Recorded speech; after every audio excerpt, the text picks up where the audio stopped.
केंद्रीय कर्मचारियों के लिए 1 अप्रैल से लागू हो जाएगी केंद्र सरकार की ये नई योजना। नए फाइनेंशियल ईयर के आगाज में अब चंद दिन ही बचे हैं। आगामी 1 अप्रैल से शुरू हो रहे फाइनेंशियल ईयर में केंद्रीय कर्मचारियों के लिए एकीकृत पेंशन योजना लागू होने वाली है, यानी कि यूपीएस लागू होने वाली है। केंद्र सरकार ने राष्ट्रीय पेंशन प्रणाली एनपीएस के विकल्प के रूप में एकीकृत पेंशन योजना शुरू की है। यूपीएस उन केंद्रीय कर्मचारियों के लिए उपलब्ध होगी जो पहले से एनपीएस में नामांकित हैं और इस योजना का विकल्प चुनते हैं।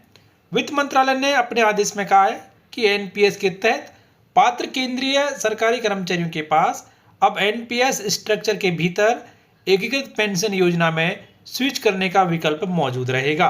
तो 1 अप्रैल 2025 से केंद्रीय कर्मचारियों के लिए यूनिफाइड पेंशन स्कीम लागू होने जा रही है। तो इस योजना के बारे में जानना भी जरूरी है कि यूनिफाइड पेंशन स्कीम में कौन से फायदे मिलने वाले हैं। तो इस योजना के तहत रिटायर्ड कर्मचारियों को अब रिटायरमेंट के पहले अंतिम 12 महीनों में उनके औसत मूल वेतन का 50% पेंशन के रूप में दिया जाएगा, बशर्ते कि उन्होंने 25 वर्ष की न्यूनतम सेवा पूरी कर ली हो। इसके अलावा सरकार अपना अंशदान भी 14% से बढ़ाकर 18.5% इस योजना में कर रही है। इसके अलावा वहीं कर्मचारियों का अंशदान भी इसमें नहीं बढ़ेगा, सिर्फ सरकार का ही अंशदान इसमें बढ़ाया गया है। किसी पेंशन भोगी की यदि दुर्भाग्यपूर्ण मृत्यु की हो जाती है तो उस स्थिति में उसके परिवार को पारिवारिक पेंशन का लाभ मिलेगा, जो कि अंतिम वेतन का 60% दिया जाएगा।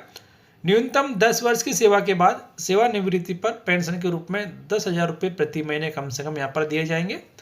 यूपीएस के प्रावधान एनपीएस के पूर्व सेवानिवृत्त कर्मचारियों जो कि पहले से ही सेवानिवृत्त हो चुके हैं उन पर भी लागू होंगे।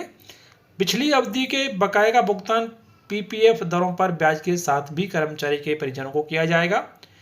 यूपीएस कर्मचारियों के लिए एक विकल्प के रूप में उपलब्ध होगा। मौजूदा एनपीएस और वीआरएस के साथ साथ भविष्य के कर्मचारियों के पास यूपीएस में शामिल होने का विकल्प होगा और एक बार चुना गया विकल्प अंतिम होगा। यूपीएस का कार्यान्वयन केंद्र सरकार के द्वारा किया जा रहा है। इससे लगभग 23 लाख केंद्रीय कर्मचारियों को लाभ मिलेगा।